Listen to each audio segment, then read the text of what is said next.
جنگ بدر کے اسباب کیا تھے اور مسلمان بہت قلیل تعداد میں تھے تو ان کی تیاری کیا تھی؟ میں گزارش کروں گا اس عنوان پر روشنی ڈالیے۔ بسم اللہ الرحمن الرحیم۔ وَلَقَدْ نَصَرَكُمُ اللَّهُ بِبَدْرٍ وَأَنْتُمْ أَذِلَّةٌ صدق اللہ العظیم۔ ستیزہ کار رہا ہے ازل تا امروز، ستیزہ کار رہا ہے ازل تا امروز، چراغ مصطفی سے شرار بلحبیز۔ کیا کہنے واہ واہ۔ ناظرین، اللہ رب العزت نے مسلمانوں کو جو عظمت، جو شان، جو رفعت اور سربلندی عطا کی، یہ اس کا خوبصورت اظہار تھا کہ پروردگار نے مدینہ منورہ جیسی پرکیف ساعتوں میں صحابہ کرام کو ایمان کی دولت سے متصف کرتے ہوئے دین اسلام کی خوبصورت باتوں کو اپنانے سے اور اپنا کر اس پر عمل کرنے کا خوبصورت موقع عنایت کیا۔ مکہ مکرمہ کی زندگی کے اندر جو 13 سالہ آقا علیہ الصلوۃ والسلام کا دور ہے، اس میں نہ اسلام کو پنپنے دیا گیا اور نہ ہی مسلمانوں کو اسلام کی تعلیمات اپنا کر خوبصورت انداز میں زندگی گزارنے کا موقع عنایت کیا گیا۔ کفار مکہ ہر وقت اس سازش میں رہتے کہ کسی طرح مسلمانوں کی راہوں کو روک دیا جائے اور اسلام کے بڑھتے ہوئے اس خوبصورت سسٹم کو کسی طرح سبوتاژ کر دیا جائے۔ کبھی آپ کو لالچ دی جاتی ہے، کبھی آپ کا معاشی مقاطعہ کر دیا جاتا ہے، کبھی آقا علیہ الصلوۃ والسلام کو طرح طرح کی پیشکش کی جاتی ہیں۔ الغرض کفار نے ہر حربہ آزما لیا۔ نبی کریم صلی اللہ علیہ وسلم مکی زندگی میں آپ یہ ساری تکالیف برداشت کرتے رہے۔ صحابہ کرام چونکہ ایک ہجرت پہلے حبشہ کی طرف کر چکے تھے اور اس کا ایک شاندار انداز میں اس کا جو اثر تھا وہ بھی صحابہ پر مرتب ہو چکا تھا۔ ادھر سے اللہ کا حکم ہوا، اِلَّا تَنْصُرُوهُ فَقَدْ نَصَرَهُ اللَّهُ۔ اللہ فرماتا ہے اگر تم میرے محبوب کی مدد نہیں کرتے تو نہ کرو، اللہ خود اپنے محبوب کی مدد فرماتا ہے۔ سبحان اللہ، واہ واہ۔ اِذْ أَخْرَجَهُ الَّذِينَ كَفَرُوا ثَانِيَ اثْنَيْنِ إِذْ هُمَا فِي الْغَارِ۔ اللہ فرماتا ہے جب یہ محبوب ہجرت کر کے مکہ سے مدینہ کی طرف جا رہے تھے، وہ دونوں میں سے دوسرا جب غار ثور میں کفار کے آنے پر کہتا ہے پیارے آقا یہ تو آ گئے، اللہ تعالیٰ فرماتا ہے کہ میرے محبوب نے فرمایا لا تحزن ان اللہ معنا، اے ابو بکر صدیق گھبرانے کی ضرورت نہیں، ہم دو نہیں تیسرا اللہ بھی ہمارے ساتھ غار میں موجود ہے۔ سبحان اللہ، سبحان اللہ۔ یہ وہ خوبصورت انداز تھا ہجرت کا، اللہ کی مدد اور تائید بھی ساتھ تھی اور آقا علیہ الصلوۃ والسلام مکہ مکرمہ سے مدینہ منورہ کی طرف ہجرت فرما رہے تھے۔ سرکار دو عالم علیہ الصلوۃ والسلام جب مدینہ منورہ پہنچے، مسجد قباء کی تعمیر ہوئی، مسجد نبوی کو بنایا گیا، آقا علیہ الصلوۃ والسلام صحابہ کے ساتھ خود شریک ہوئے۔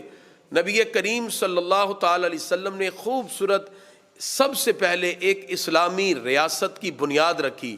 یثرب کو مدینہ منورہ کے نام سے ایک خوبصورت ماحول دیا۔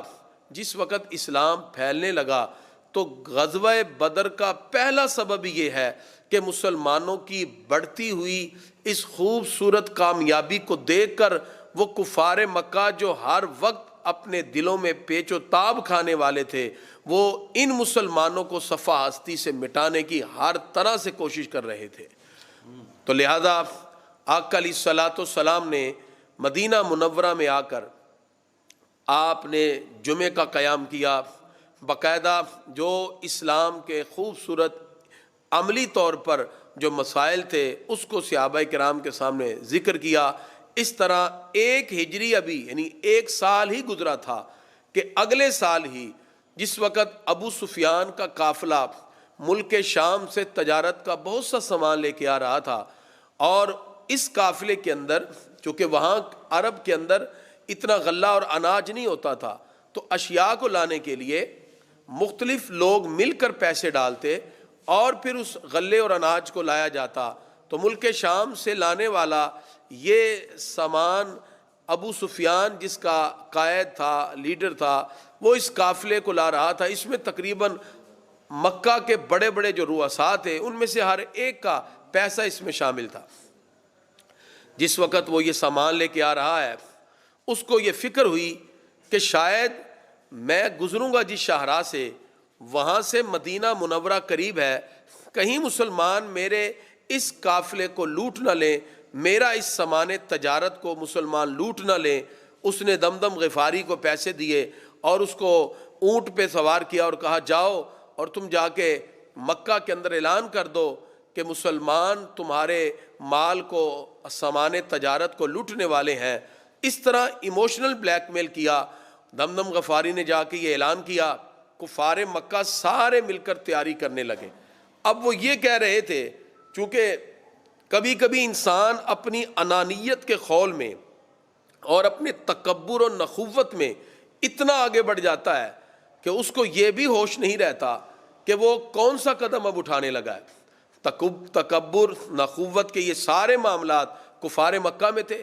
انہوں نے کہا کہ یہ مسلمان، مٹھی بھر مسلمان جو یہاں سے اب مدینہ میں چلے گئے، اگر آج یہ کھڑے ہوں گے تو کل کو ہمارے آنے والے ہر قافلے کو یہ روک سکتے ہیں۔ انہوں نے کہا کہ ہم کیوں نہ ان مٹھی بھر مسلمانوں کو ہی ختم کر دیں تاکہ ہماری شاہراہ تجارت بھی کھلی رہے، اور جو مسلمان یہاں سے مدینہ جا کے مقیم ہو گئے، جو دل کا ان کا بغض تھا، یہ بھی وہ بغض کا اظہار کرنا چاہتے تھے۔ ناظرین، اس خوب سے باطن کے اظہار کے لیے انہوں نے باقاعدہ تیاری مدینہ منورہ کی طرف جانے کے لیے کی۔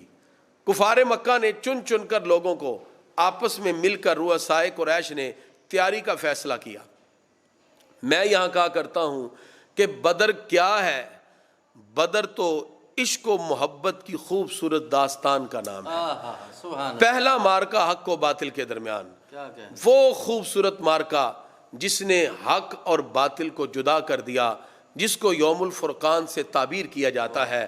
اگر کفار کی تیاری دیکھیں تو لگتا ہے اللہ آج دشمنان اسلام کو چن چن کر میدان کاراز میں لا کر ان کو ہزیمت سے دوچار کر کے بتا دینا چاہتا ہے کہ جو میرے محبوب کی طرف یا رسول اللہ صلی اللہ علیہ وسلم کے بارے میں کوئی ایسا وہ اپنے ذہن میں خیال لائے یا ان کے بارے میں کوئی ایسا پلان تیار کرے، پروردگار واضح کرتا ہے، طاقت ہو، غلبہ ہو، اسلحہ ہو اور نفری بھی زیادہ ہو اور فوج بھی مسلمانوں سے تعداد میں زیادہ ہو، لیکن جہاں پروردگار کی غیبی امداد آ جائے وہاں کفار کی ساری تدابیر فیل ہو جاتی ہیں۔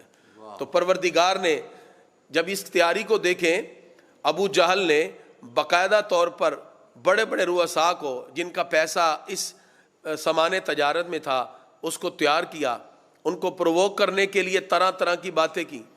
اب امیہ بن خلف، یہ حضرت بلال حبشی رضی اللہ تعالیٰ عنہ کا وہ آقا ہے جو نوجوانوں کے ہاتھ میں رسی پکڑا دیتا اور حضرت بلال کو گھسیٹا جاتا، یہ باقاعدہ طور پر یہ آنے کے لیے تیار نہیں ہوتا۔ اس کو ڈر تھا کہ کہیں میرا معاملہ ایسا نہ ہو کہ میں جاؤں اور مارا جاؤں۔ ابو جہل نے ایک ترکیب سوچی، اس نے شیشہ لیا، کنگھی لی اور سرما اور تیل لے کے آ گیا۔ اس نے کہا یہ پکڑو تیل، لگاؤ عورتوں کی طرح یہاں بیٹھو، اور جو مکہ کے بڑے بڑے اس وقت لوگ ہیں وہ سارے میدان کاراز میں جا رہے ہیں۔ اب اس کو غیرت دلائی، جب غیرت دلائی تو وہ بھی کھڑا ہوا، اس نے کہا میں بھی چلتا ہوں۔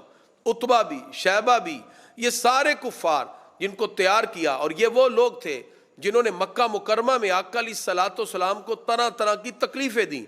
نبی کریم صلی اللہ تعالی وسلم نماز پڑھتے ہیں تو آپ صلی اللہ علیہ وسلم کی پشت پر اوجی رکھ دی جاتی ہے، نعوذ باللہ۔ نبی کریم صلی اللہ علیہ وسلم اعلان کے لیے، اعلان تبلیغ کے لیے باہر نکلتے ہیں، آقا علیہ الصلوۃ والسلام کو سب و شتم کا نشانہ بنایا جاتا ہے۔ نبی کریم صلی اللہ علیہ وسلم کے راستوں میں کانٹے بچھائے گئے۔ کون کون سی تکلیف تھی جو ان کفار نے نہ دی؟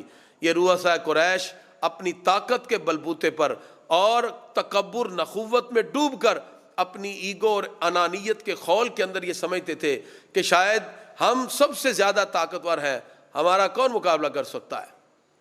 کفار مکہ نے تیاری کی اور لشکر تیار ہوا، جس کے تقریباً 900 950 اور بعض مفسرین نے اور بعض مورخین نے 1000 تک کی تعداد بتائی، جن کے پاس اونٹ بھی ہیں، زرہ بھی ہے، گھوڑے بھی ہیں، اور مکمل ان کے پاس جنگ کا سامان ہے۔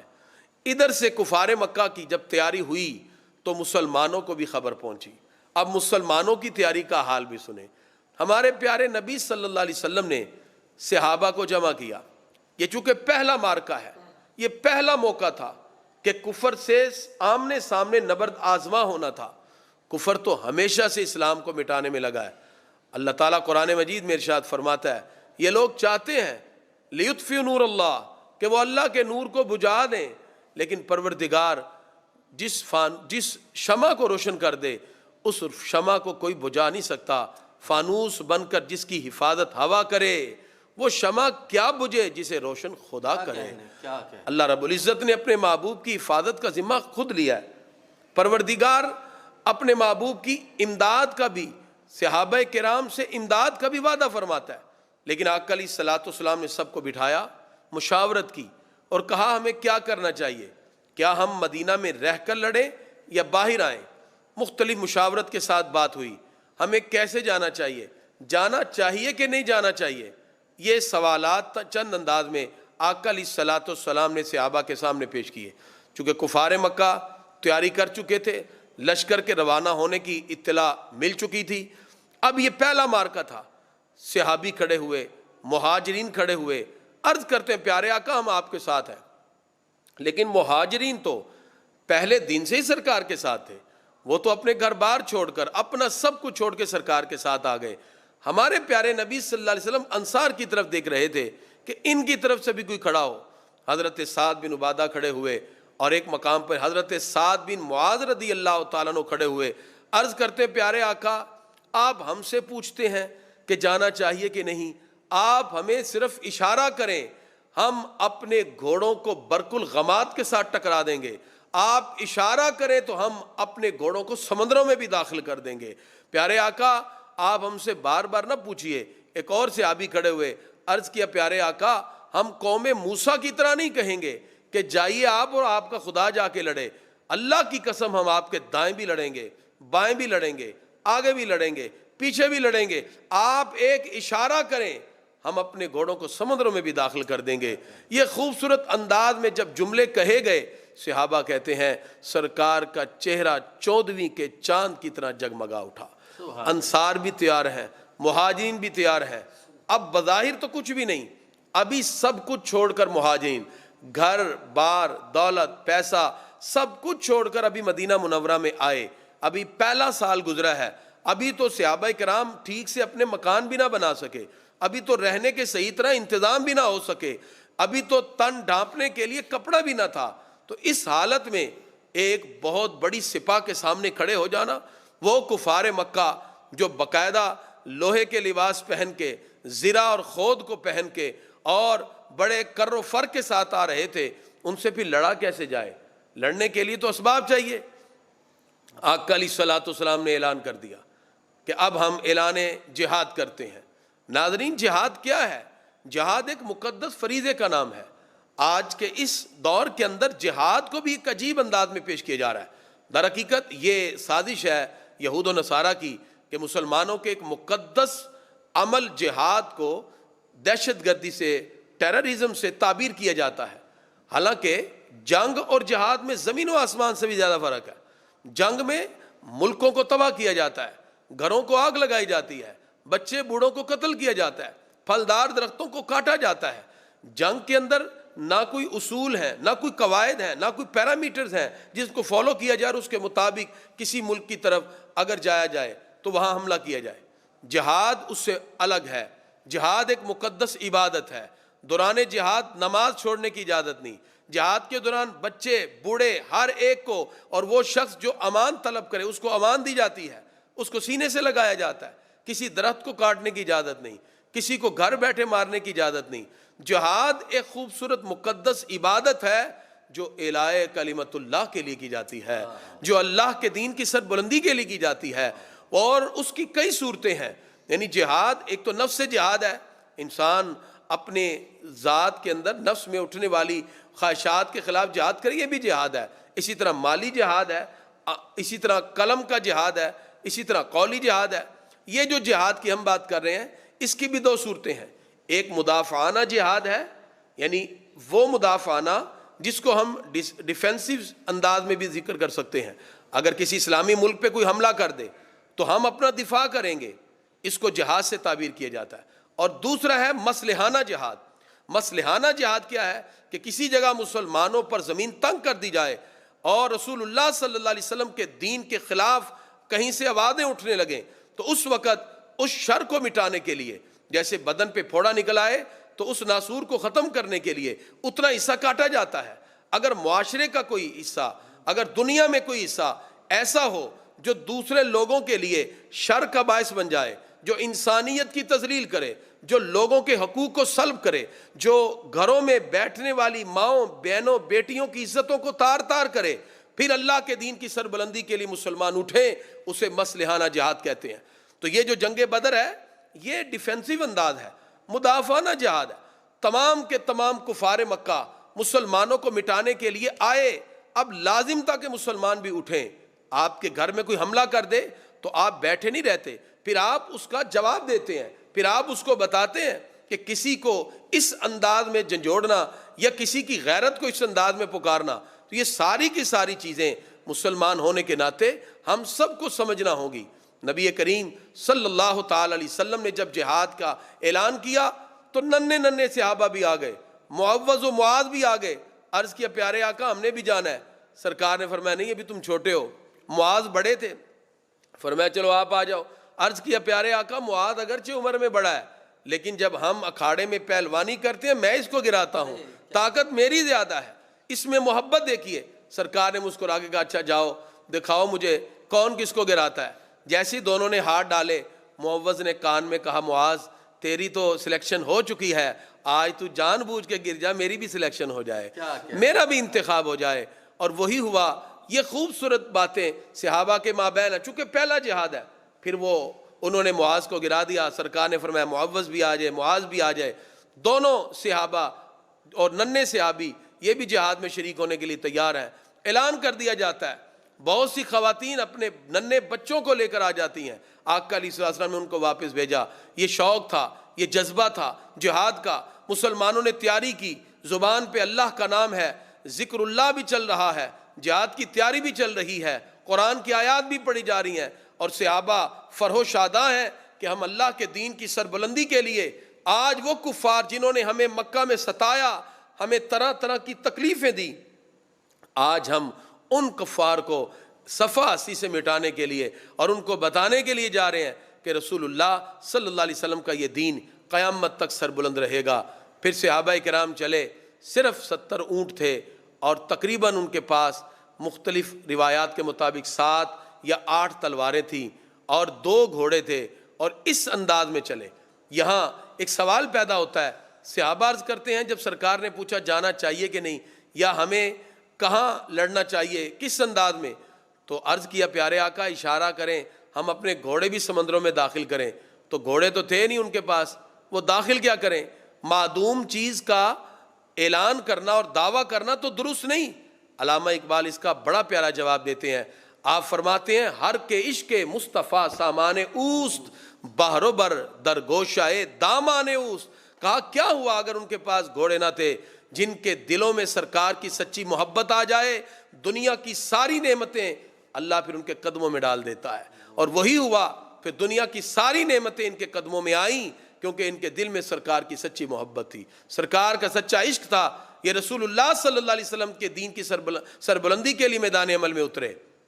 ناظرین، اب یہاں نہ سواریاں ہیں، صحابہ کے تن ڈھانپنے کے کپڑے تک نہ تھے، اب 2 3 لوگوں کی سواری کا انتخاب، ایک سواری پر 3 افراد ہیں، پہلے ایک سوار ہوتا ہے، 2 پیدل چلتے ہیں، پھر ایک سوار ہوتا ہے، پھر 2، اس طرح کر کے اس سفر کو طے کیا گیا۔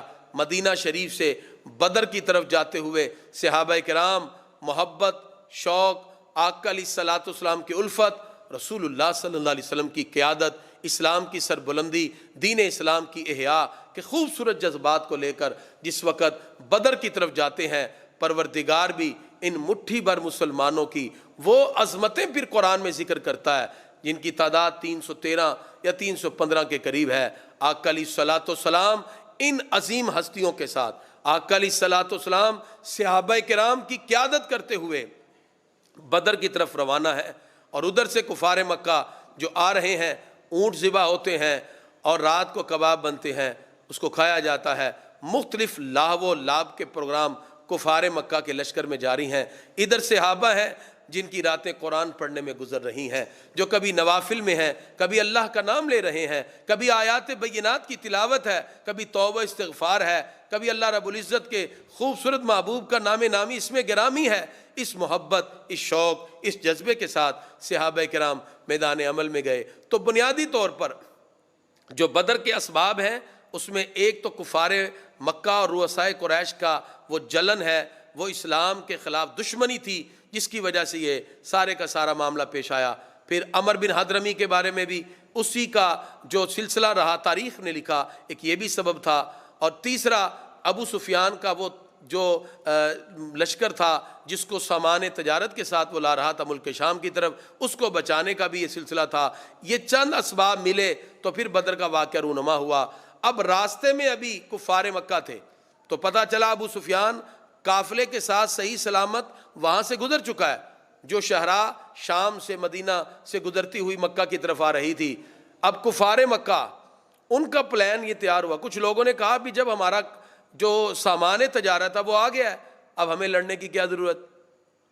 تو شیطان ایک بوڑھے شکل کی صورت میں نمودار ہوا، اس نے کہا نہیں اب واپس نہیں جانا، اب ہم ان کو ختم کر کے جائیں گے۔ ابو جہل بھی اس مقام پہ اٹھا، اس نے کہا ہاں آج موقع ہے، یہ مٹھی بھر مسلمان جو ہمیں ہمیشہ سے تنگ کرتے رہیں گے، آج ہم لشکر کے ساتھ ہیں، آج ہمارے پاس تلواریں ہیں، خود ہیں، زرہ ہیں، یہ ساری چیزیں ہمارے پاس ہیں، آج ہم ان کو صفحہ ہستی سے مٹا کے جائیں۔ تکبر، نخوت کے ساتھ جب کفر اٹھا تو اہل ایمان اپنی محبتوں کو، سرکار کی الفت اور عشق کی خوبصورت دولت کو دل میں سجا کر محبوب خدا کی قیادت میں جب میدان عمل میں اترتے ہیں تو اللہ ایسی غیبی امداد عطا فرماتا ہے، اور وہ خوبصورت منظر پوری دنیا کے سامنے رکھا، نہ کسی آنکھ نے کبھی دیکھا، نہ کبھی وہ آنکھ دیکھ سکے گی۔ آسمان بھی حیرت زدہ تھا کہ یہ چند نوجوان، یہ چند مسلمان جو اپنے دل میں اسلام کی محبت کو بسا کر میدان عمل میں اترے ہیں، کیا ان کے خوبصورت جذبات ہیں۔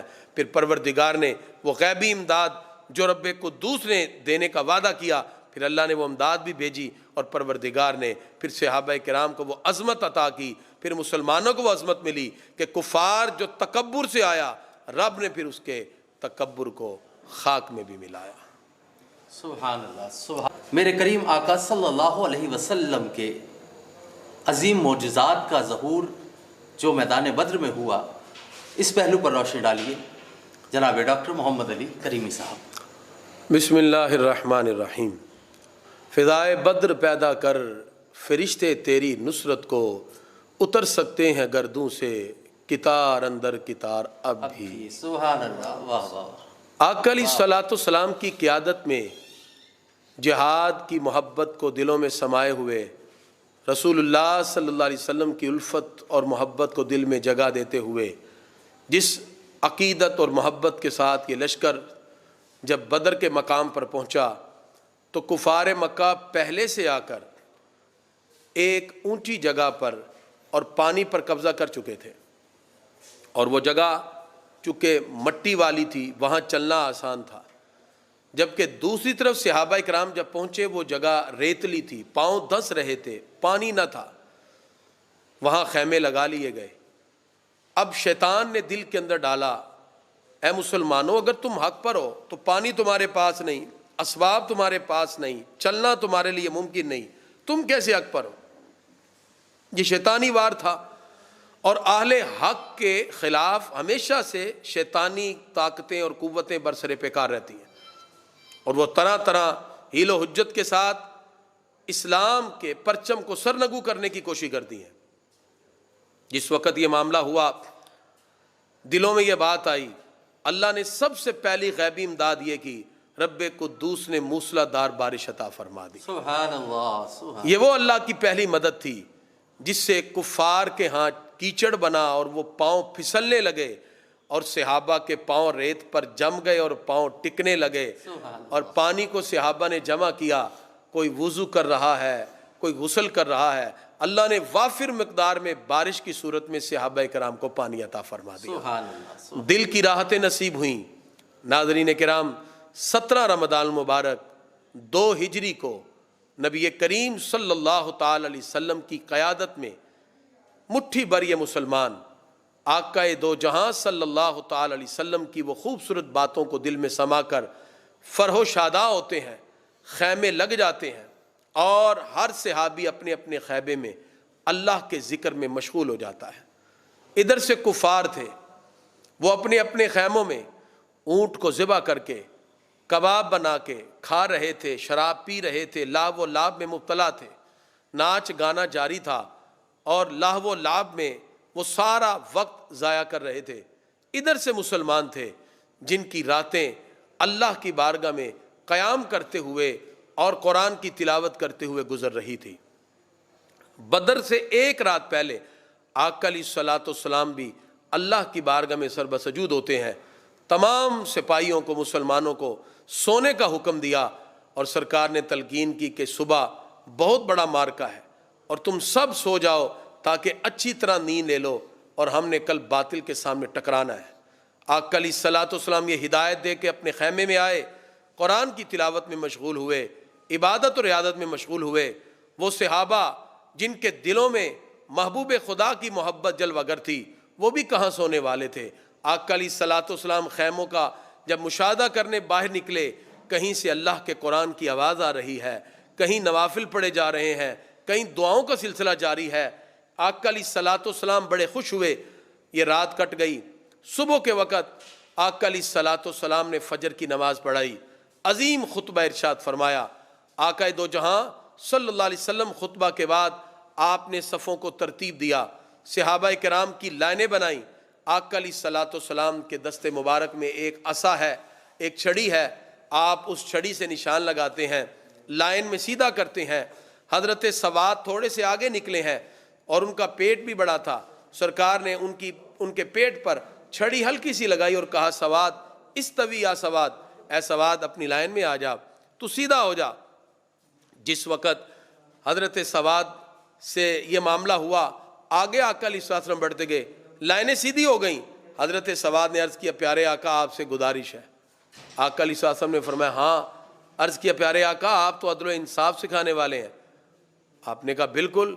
عرض کیا، پیارے آقا ابھی آپ نے چھڑی میرے پیٹ پر لگائی ہے، مجھے اس سے تکلیف پہنچی ہے، میں اس کا بدلہ لینا چاہتا ہوں۔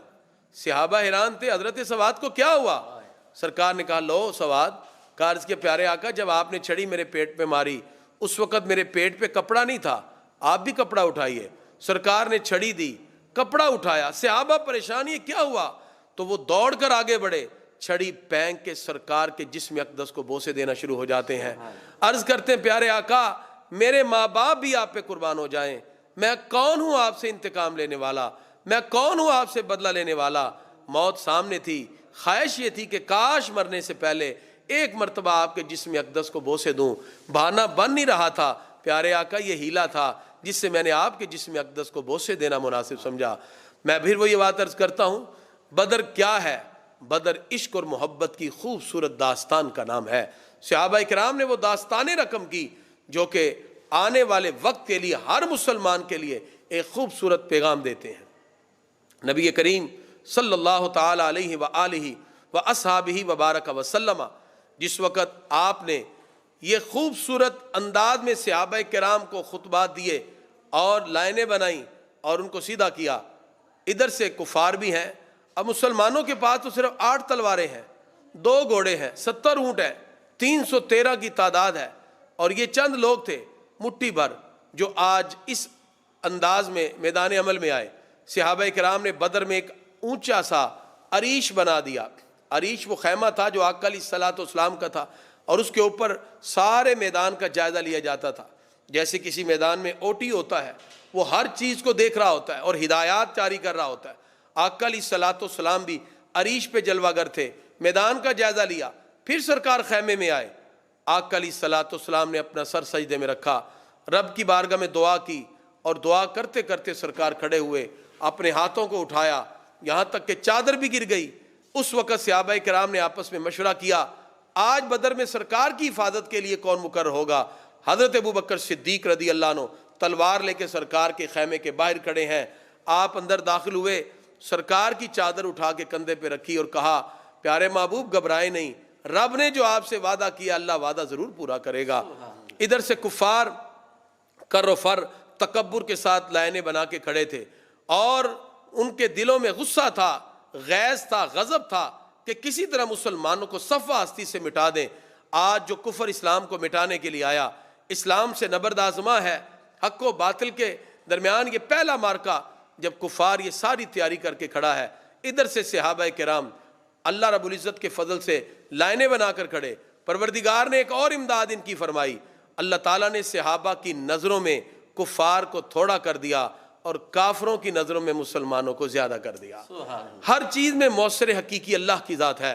پروردگار نے جس وقت اس کیفیت کے ساتھ صحابہ کرام کو عظمت دی تو صحابہ کا اور حوصلہ بڑھا۔ ان کی نظروں میں سامنے تھوڑے سے کافر تھے، اور کفار کے دل میں مسلمانوں کا رعب ڈال دیا، ان کی نظروں میں کثیر مسلمان کھڑے تھے۔ جس وقت یہ صورتحال پیش آئی، جس وقت یہ معاملہ پیش آیا، نبی کریم صلی اللہ تعالی علیہ وسلم آپ بھی صحابہ کی قیادت میں کھڑے ہیں۔ ادھر سے کفار کا جیسے طریقہ کار تھا، انفرادی جنگ ہوتی ہے، عتبہ، شیبہ، ولید، یہ بڑے بڑے سردار آئے اور انہیں پکارا، حال من مبارزین، ہے کوئی ہم سے لڑنے والا؟ ادھر سے 3 انصاری نکلے، انہوں نے کہا یہ ہمارے پلے کے نہیں، ہم ان سے نہیں لڑیں گے۔ عتبہ، شیبہ، ولید تکبر و نخوت میں ڈوبے ہوئے، اپنے آپ کو مکے کا رؤسا اور قریش کا رؤسا ثابت کرنے کے لیے کہا ہمارے پلے کا کوئی لاؤ۔ پھر آقا علیہ الصلوۃ والسلام نے جب اشارہ کیا تو حضرت سیدنا حضرت امیر حمزہ رضی اللہ تعالیٰ عنہ خوبصورت انداز میں تلوار سجا کر آپ میدان عمل میں اترے۔ ادھر سے مولا علی ذوالفقار حیدری تھامے ہوئے میدان عمل میں آئے، اور ادھر سے حضرت ابو عبیدہ آپ بھی میدان عمل میں اترے۔ اب تینوں کا مقابلہ ہوا، ادھر سے عتبہ، ولید، شیبہ، یہ تینوں کے تینوں جہنم واصل ہوئے۔ کفار کو اپنے سرداروں کے مرنے کا بڑا دکھ تھا۔ نبی کریم صلی اللہ علیہ وسلم نے دیکھا اب کفار پیچ و تاب کھا رہے ہیں، انفرادی جنگ سے اجتماعی جنگ کی طرف آنا چاہتے ہیں۔ ادھر سے کفار نے حملے کا پروگرام بنایا کہ ہم ایک ایک کر کے نہیں لڑیں گے، ہم مل کر حملہ کر کے مسلمانوں کو صفحہ ہستی سے مٹاتے ہیں۔ ادھر سے کفار اپنے لات و منات کو پکارتے ہوئے، حبل کو پکارتے ہوئے جب مسلمانوں پر اٹیک کرتے ہیں، سرکار نے صحابہ کرام کو کہا ٹھہریے، اور صحابہ کرام کو اپنی جگہ پر رکنے کا حکم دیا، یہاں تک کہ کفار دوڑتے ہوئے جب صحابہ کرام کے قریب پہنچے، آقا علیہ الصلوۃ والسلام نے بلند آواز سے کہا بڑھو اس جنت کی طرف جس کی چوڑائی زمین و آسمان سے بھی زیادہ ہے۔ آقا علیہ الصلوۃ والسلام کا یہ فرمانا تھا کہ صحابہ کرام اس جذبہ جہاد کو دل میں بسا کر جب آقا علیہ الصلوۃ والسلام آگے بڑھے، نبی کریم صلی اللہ علیہ وسلم کے صحابہ آقا علیہ الصلوۃ والسلام کی قیادت میں آگے بڑھتے ہیں۔ اس طرح پھر ٹوٹ کر حملہ ہوا۔ صحابہ کے پاس تو تلواریں تھی نہیں۔ اب ہمارے پیارے نبی صلی اللہ علیہ وسلم کے معجزات دیکھیے، ادھر سے کسی کے پاس اگر کوئی ڈنڈا بھی ہے وہ اس کو بھی اٹھا کے لے آیا، جس کے پاس عصا ہے وہ اس کو بھی لے آیا۔ حضرت عکاشہ جو عرض کرتے ہیں پیارے آقا میری تلوار ٹوٹ گئی، آقا علیہ الصلوۃ والسلام نے ایک ڈنڈا جو قریب تھا اس پہ ہاتھ پھیرا، وہ تلوار کی صورت بن گیا، سرکار نے ان کے وہ عطا فرما دیا۔ اب گمسان کا رن تھا، مسلمان آقا علیہ الصلوۃ والسلام کی قیادت میں لڑ رہے تھے کفار سے، یہاں تک کہ آقا علیہ الصلوۃ والسلام خیمے میں آئے، پھر اپنا سر سجدے میں رکھا، رب کی بارگاہ میں ہاتھ اٹھائے، یا اللہ اگر یہ آج مٹھی بھر مسلمان نہ رہے تو قیامت تک روئے زمین پر تیرا نام لینے والا کوئی نہ ہوگا۔ اس انداز میں سرکار نے دعا کی۔ آقا علیہ الصلوۃ والسلام اشک بار ہیں، آنکھوں سے آنسو بہ رہے ہیں، دل کے اندر آقا علیہ الصلوۃ والسلام اللہ کی بارگاہ سے التجا کرتے ہیں۔ پروردگار نے 1000 فرشتے سب سے پہلے بھیج کر مسلمانوں کی مدد فرمائی۔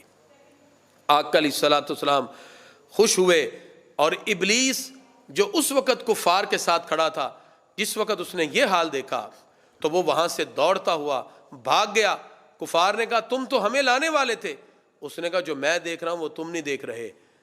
ناظرین اب کیا ہوا، مسلمان شوق شہادت کو دل میں بسا کر میدان عمل میں اترے، ننھے ننھے چھوٹی چھوٹی تلواروں کے ساتھ صحابہ کرام لڑ رہے ہیں۔ ان کے پاس چونکہ اسباب جہاد نہ تھے، ان کے پاس اسباب حرب نہ تھے، لیکن کیا ہے، کوئی لکڑی اٹھا کے لڑ رہا ہے، کوئی ڈنڈے کے ساتھ لڑ رہا ہے، اور ان کے ساتھ جو لوہے کا لباس پہن کے آئے ہیں، لیکن اللہ کی طرف سے غیبی امداد تھی۔ اب یہ معجزات کا ظہور ہوا، آقا علیہ الصلوۃ والسلام خیمے میں ہیں، صحابہ دوڑ دوڑ کے آتے ہیں، سرکار سے آگے بتاتے ہیں پیارے آقا اس کو بھی مار دیا، اس کو بھی مار دیا۔ ایک صحابی آئے، پیارے آقا ہم ادھر سے تلوار اٹھاتے ہیں، ادھر سے پہلے گردن کٹ جاتی ہے، ہمیں آواز آتی ہے اقدم یا حیزوم، اقدم یا حیزوم، ہمارے اندر تو حیزوم کوئی نہیں، یہ حیزوم کون ہے؟ آقا علیہ الصلوۃ والسلام نے فرمایا آج جبریل بھی گھوڑے پہ سوار ہو کے بدر میں آیا ہے، آج جس گھوڑے پر جبریل سوار ہے اس کا نام حیزوم ہے۔ اللہ تعالیٰ نے پھر 5000 فرشتے بھیجے، مسلمانوں کی مدد فرمائی۔ صحابہ کرام صرف تلوار اٹھاتے تھے، گردن کٹ کے پہلے گری ہوتی تھی۔ اللہ تعالیٰ نے وہ کافر جو تکبر کے ساتھ مسلمانوں کو مٹانے آئے، ان کے تکبر کو خاک میں ملایا، اسلام کے پرچم کو بلند فرما دیا۔ اب اسی حالت میں صحابہ کرام، کوئی سرجن نہیں، کوئی میڈیسن نہیں، کوئی دوا نہیں، کسی کی آنکھ نکل گئی، حضرت قتادہ آئے، پیارے آقا آنکھ نکل گئی، آقا علیہ السلام نے لعاب دہن لگایا، ادھر آنکھ رکھی تو پہلے سے زیادہ روشن ہو جاتی ہے۔ یہ سارے معجزات کا ظہور بدر میں ہوا۔ اب ننھے ننھے حضرت معوذ اور معاذ لڑ رہے ہیں، درمیان میں حضرت عبد الرحمن بن عوف رضی اللہ عنہ عرض کرتے ہیں چچا بتائیے ابو جہل کون ہے؟ ہم نے سنا ہے یہ وہ شخص ہے جس نے ہمارے آقا کو بڑی تکلیف دی، جس نے ہمارے آقا کو بڑا نقصان پہنچایا، آپ بتائیے یہ کون ہے، یہ کس انداز میں ہمارے آقا کو تکلیف دیتا رہا۔ اسی اسنا میں رجز پڑھتے ہوئے، اشعار پڑھتے ہوئے ابو جہل گھوڑے پر سوار ہو کے وہاں سے گزرا۔ حضرت عبد الرحمن بن عوف رضی اللہ عنہ نے کہا وہ ہے دشمن خدا اور رسول، وہ ہے اس امت کا فرعون ابو جہل جس نے سرکار کو بڑی تکلیفیں دی۔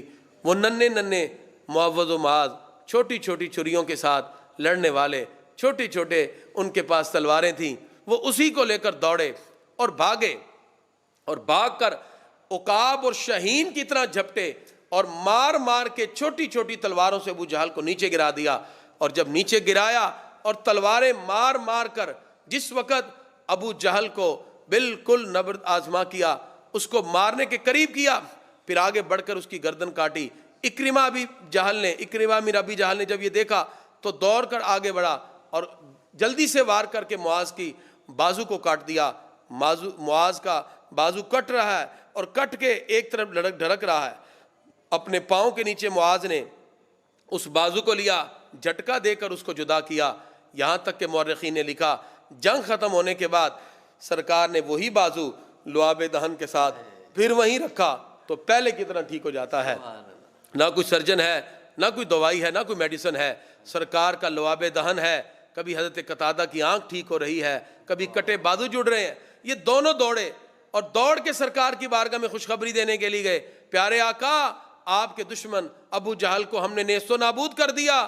سرکار نے فرمایا تم نے اپنی چھریوں کو دھویا تو نہیں، خون صاف تو نہیں کیا؟ عرض کیا نہیں۔ فرمایا دکھاؤ۔ دونوں کو دیکھ کے سرکار نے کہا ہاں تم سچے ہو، تم دونوں نے مل کر اس ابو جہل کو مارا ہے۔ اس طرح یہ سارے کے سارے اسلام کے دشمن امیہ بن خلف نے دوڑنے کی اور بھاگنے کی کوشش کی۔ ابو جہل جو مر چکا تھا، امیہ بن خلف جو حضرت بلال رضی اللہ عنہ کو تکلیفیں دیتا رہا، اس کی کوشش تھی کسی نے جان بچا کے بھاگ جائے۔ حضرت بلال رضی اللہ عنہ نے دیکھ لیا اور کہا کہ یہ دشمن خدا اور رسول بھاگ رہا ہے، اور دوڑ کر اس کو مارا اور اس کو بھی جہنم واصل کیا۔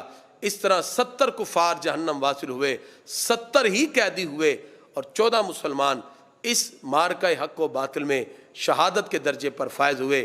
پروردگار نے اپنا وعدہ پورا کیا۔ آقا علیہ الصلوۃ والسلام نے مسلمانوں سے کہا یہ کافروں کی لاشیں یہاں پڑی ہیں، ان کو کتے اور گدے نہ کھا جائیں، ان کو اٹھا کے اس کلیب بدر میں پھینک دیا جائے۔ آقا علیہ الصلوۃ والسلام آگے بڑھے، کنویں کی منڈیر پہ پاؤں رکھ کے پکارا یا ابا جہل، یا عتبہ، یا شیبہ، نام لیے۔ حضرت فاروق اعظم نے یہ سوال ہم جیسے لوگوں کے لیے کیا۔ آقا علیہ الصلوۃ والسلام سے عرض کرتے ہیں پیارے آقا یہ تو مر چکے ہیں، آپ مرے ہوئے سے باتیں کرتے ہیں، سرکار فرماتے ہیں عمر جن سے میں باتیں کر رہا ہوں وہ تم سے بھی زیادہ سننے والے ہیں.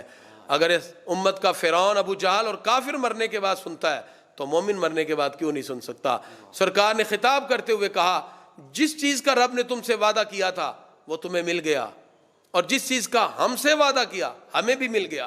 اور سرکار سے وعدہ تھا مدد اور نصرت کا، کامیابی کا، فرمایا ہمیں وہ مل گیا. اور تم سے جو وعدہ تھا عذاب کا، کیا تمہیں بھی مل گیا؟ آقا علیہ السلام نے یہ خطاب کیا. مسلمان صحابہ کرام ان کی تجہیز و تکفین کی گئی.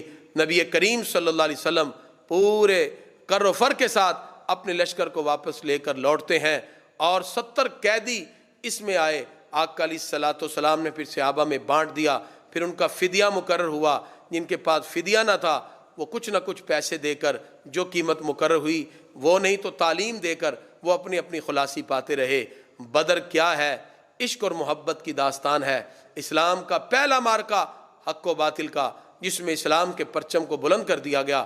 رسول اللہ صلی اللہ علیہ وسلم کے دین کی آبیاری کے لیے یہ وہ خوبصورت مارکا تھا جس میں آنے والے اوقات کے اندر ایک خوبصورت انداز میں پھر یہ لوگ جو میدان عمل میں اتر کر اسلام کی سربلندی کے لیے سرکار کا ساتھ دے رہے تھے، انہوں نے پھر آگے بڑھ کر اسلام کا وہ خوبصورت انداز میں طرح امتیاز کے ساتھ وہ خوبصورت شاہکار مرتب کیا.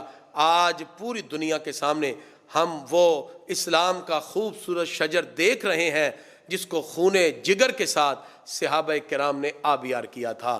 آج بھی مسلمانوں کو بدر کا یہی پیغام ہے، فضائے بدر پیدا کر، فرشتے تیری نصرت کو اتر سکتے ہیں گردوں سے، کتار اندر کتار. اب بھی آج بھی اگر ہم اپنے دلوں میں وہ مقام، وہ غیرت، وہ عزت، وہ محبت پیدا کریں، پروردگار آج بھی ہمارے لیے اسی طرح فرشتے غیبی امداد کے لیے بھیج سکتا ہے.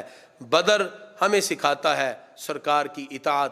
بدر ہمیں سکھاتا ہے کبھی بھی انسان اپنے اسلحہ پر اور اپنی طاقت پہ غور اور تکبر نہ کرے، بلکہ اللہ کی مدد اور امداد اور تائید پر غور و فکر کرے.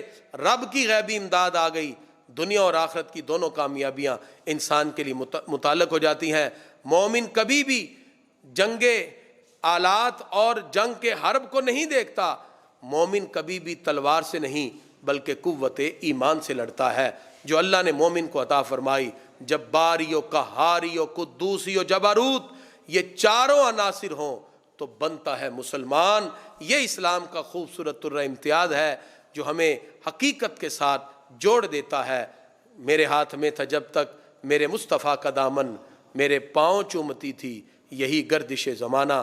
اللہ تعالی ہم سب کو بدر کے اس عظیم واقعے کے جو میں نے خلاصتاً سمرائز کرتے ہوئے آپ کے سامنے پیش کیا، اس سے سبق حاصل کرتے ہوئے آقا علیہ السلام کی کامل اطاعت کرنے اور رسول اللہ صلی اللہ علیہ وسلم کے نقش قدم پر چلنے کی اللہ ہم سب کو توفیق عطا فرمائے.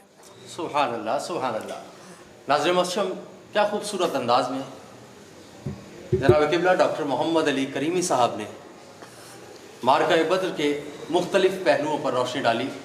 اللہ کے حضور دعا ہے کہ اللہ تبارک و تعالی حضرت کے علم عمل میں اضافہ فرمائے اور ہمیں آپ کے علم سے مستفیض ہونے کی توفیق عطا فرمائے. آمین.